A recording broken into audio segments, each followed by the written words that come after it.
some people, closeness equals value. This can be observed with many cultural values. Some people have high levels of exposure with their family, and so they value their family a lot, but closeness is not the same thing as value, and exposure is not the same thing as closeness. You may spend 8 to 12 hours a day with a coworker, but that high level of exposure does not necessarily make them more close to you than your friends or family. The same way you can spend your formative years with your family and not have the same levels of closeness. Closeness itself is also not value. I can have a very deep and emotional and intimate connection with some, but not value that dynamic more than other casual dynamics. If someone does value closeness over exposure, they're likely to, quote-unquote, switch up on their day ones, so to speak. There are also many people that don't get along with their family but repeat mantras like, you only have one family, or friends come and go, but family is forever. Some such people associate exposure with value, but not closeness. The issue with the first sentiment is that it implies scarcity value. This is a cognitive bias that means the less often something occurs, the more valuable it is. I'll have a video on this coming soon. The second sentiment is linguistically misleading. The value of a friend or family member is in the dynamic itself, not the label. Think of that quote, a rose by any other name would still smell just as sweet. If your mother is a goddess that sends monsters to try and kill you out of some malicious jealousy, it's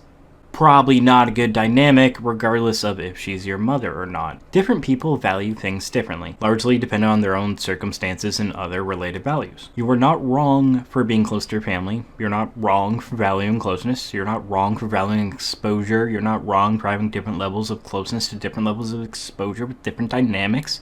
Your values are valid innately.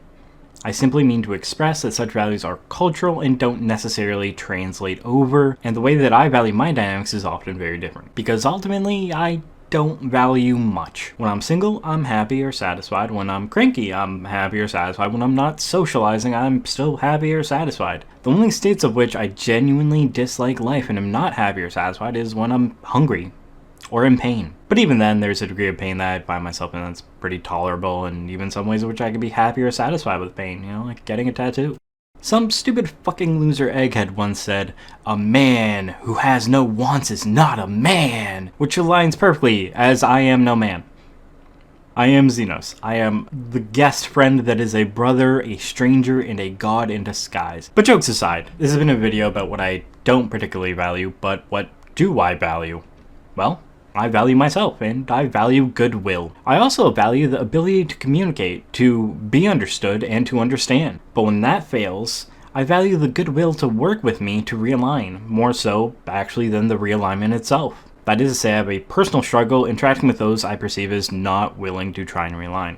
This might look like me attempting to communicate a thing and there being a disconnect, and then it being followed by me repeatedly rephrasing. And if I'm only getting the same replies, or if I'm getting talked over, or if there's a bunch of unfavorable assumptions, or I'm not being asked questions, there's no clarity being sought out, I'm probably not going to perceive it as them being willing to try and realign.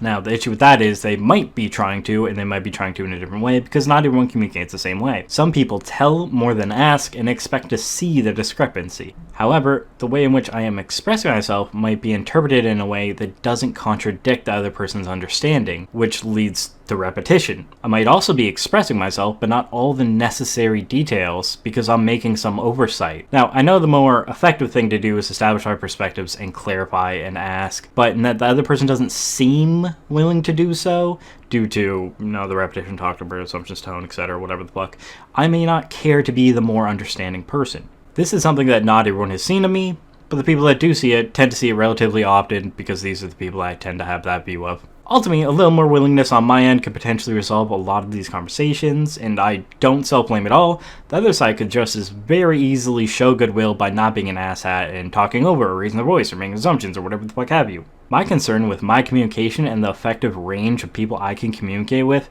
does not excuse or justify those that it's not compatible with for their portions of the communication that are unethical according to my values. That is to say, if they are a cunt, that's on them.